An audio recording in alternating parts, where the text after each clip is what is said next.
Back to that Kevin Show with Kevin McCullough. And we're back from Times Square. Kevin McCullough, glad to have you with us. And Senator Josh Hawley rejoins us. The book is called Manhood, Masculine Virtues That America Needs. And I want you to get a copy.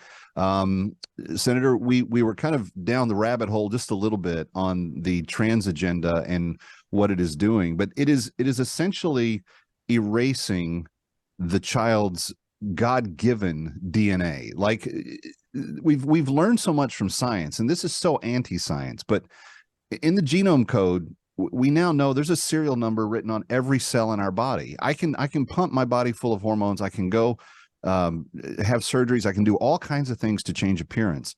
I get hit by a bus. I become mangled to a degree that nobody can identify me, and they pick up some of my DNA off the road to go see who I am. And it's going to say that I was born male. That's right.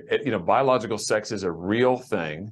And I think this gets back to the left's agenda, which currently at this present moment and for decades now is to erase anything that's permanent. It's a war on anything that is rooted in the eternal, any permanent truth, and male and female are permanent truths. And for men, we need to say to them, listen, we need you to be good, strong men. We need you to embrace the virtues of a husband and a father and a warrior and a builder. I talk about these in the book. We need you to take on those responsibilities. That's how you change your life.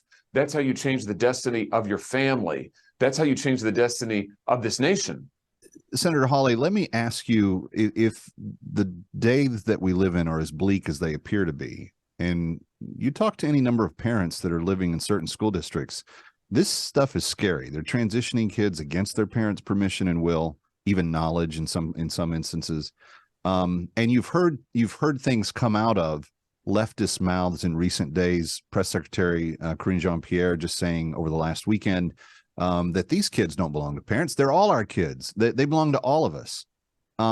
What's the path forward? And I'm sure that Manhood helps us map that out. But what's 2 or 3 steps that we can take to move in a direction that begins to solve this?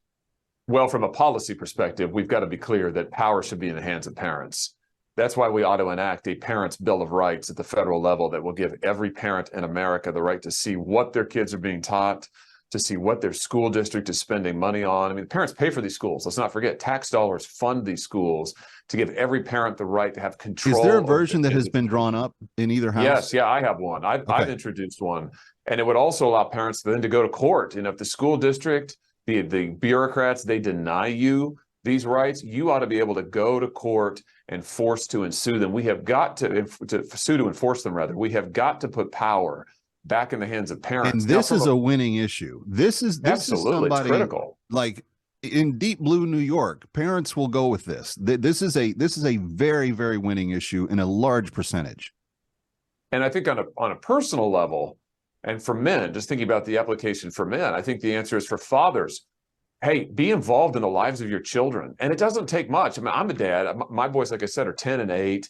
And I'm not perfect. I mean, no father's perfect, but I would just say to fathers out there, you being present, you being involved, even if it's not perfect, even if you say, I screwed that up, that's all right. Just go at it again. I mean, if you are involved, you will change the shape of your kid's life for the better. So I think as dads out there, it's, hey, get involved. For older men, mentor somebody. Go out there and coach. Find somebody to mentor. Find somebody to teach a skill to. That can change their lives. And that's the way that we're going to raise up a generation of men and change this country. Well, and I think that those of us that do believe in God need to have more kids than the other ones. And it looks like we probably are, but that is, I think, vital, because we have to replicate these values beyond our lifetimes. Mine are 13 and 10, Senator, so I'm right there with you. You're right, the same, yeah. And my daughter's 8, so we're in that same stage of life, lots of chauffeuring all over the place and getting to lessons and back and all the rest of it. But as you said, and I think we've tried to overthink this at times, you don't have to provide every financial resource under the sun. You don't have to live in the biggest house. You don't have to have all of the trappings. Sometimes they just want to come sit on your lap and have a conversation and talk about their day. And when they can do that with mom, that's great. But if boys can get one-on-one with dad, it's life-changing. It's powerful. It's powerful. And to young men, I think we ought to say the truth, which is that if you want to leave a legacy, if you want to be a person of significance, best way you can do that is get married, have a family. That's not what our culture says, but it is the truth. Get married, have a family, invest your life in other people. That's how you change the world. That's it. Senator, congratulations on a very needed resource right now, and I hope that it sells a ton of copies. Manhood, Masculine Virtues, American Needs. Go get a copy of it. We'll have it linked at the website as well. But Senator, keep up the good work, and thanks for being here. Thank you so much. You got it. Kevin McCullough coming right back from New York. Don't go away. Ready or not, he'll be right back.